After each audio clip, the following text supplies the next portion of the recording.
by religious freedom. We are not Hello protected everyone, back again. at I'm all playing Vayu whatsoever. Turbo But of Mirror course, if Match. you're furry, you Basically, are. it's Take an a look at what's going on Bora, in California. special Now Blizzard, another story raising and eyebrows. special Tonight, Bora, parents are make on alert in Yugioh, set Antelope over a bottomless, group set of oppression, costumed pass characters serve. spotted at a children's playground. Yeah. Thanks for joining us here at 5:30. I'm Hunter Sowers. Rebel Crawl. 100% proof that we are living in an insane asylum. Your reporter Andrew Hobner has the furry fears and what the school district is saying about it. It's a quiet afternoon in Antelope's Firestone Park, but Chris Williams says around the end of school is where the problems start. I've given up everything I have to do. The principal never got back to me, and other parents. This past week, costumed individuals known as furries have been arriving at the park next to Olive Grove Elementary School. They're causing trouble, making their TikTok videos, filming their arguments with parents that don't want them here. Chris Williams was concerned about the uncertainty of the specific identities of the individuals. The satanic, the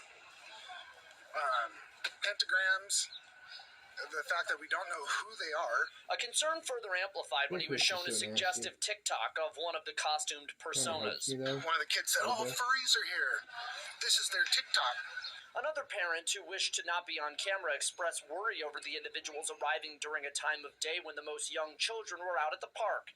The Dry Creek Elementary School District telling CBS 13 in a statement, quote, "We are aware of the costumed individuals, commonly referred to as furries, being spotted at parks near two of our schools," and adding, "The furries are not breaking any laws by being dressed up in a public park. These parks are not part of the school grounds." Thursday afternoon, one was spotted on campus and law enforcement was called. The individual left campus but could be seen on the other side of the park later that day. As Williams echoes the concern of other parents CBS 13 spoke with. I understand there's technically not laws fully broken, but it's alarming. Seeing the video, knowing the state of things. The Sheriff's Department says it has not received any calls. And it makes sense that that would happen in California. And it makes more sense if you understand these people that it would occur near an elementary school. They didn't randomly just pick an elementary school that'd be near because, of course, real statistics and data show us that some people with a certain preference actually really prefer children. And that's why you see those people with that certain preference constantly wanting to be around your kids, okay? Nobody ever says, why do they care so much? They're not their kids. They're just other people's kids. Why do they want to be around? Oh, because they don't want, they want to protect them from hate. What? Oh, no, that's not why. Of course, because we know how that word grooming goes and what it actually means. So this story says, parents in one Sacramento County community are on alert after what they say are costumed individuals known as furries adorned with satanic symbols arriving at a park next to an elementary school where children were getting out on a quiet afternoon. In Antelope's Firestone Park. Chris Williams said that around the end of the school is where the problems start. This whole week I've given up everything I have to do. The principal didn't get back to me or other parents. The past week, furries have been arriving at the park conveniently when school's out. Don't be suspicious of that. I mean, where's Chris Hansen? Do we have to catch a predator? Oh, you can't because furries are protective people, right?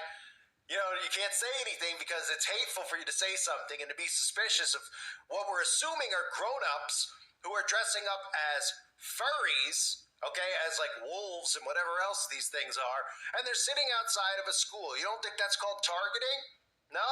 You don't think that's called targeting? I mean, it makes me think of something that I used to call private justice that needs to clearly be enforced in the United States of America.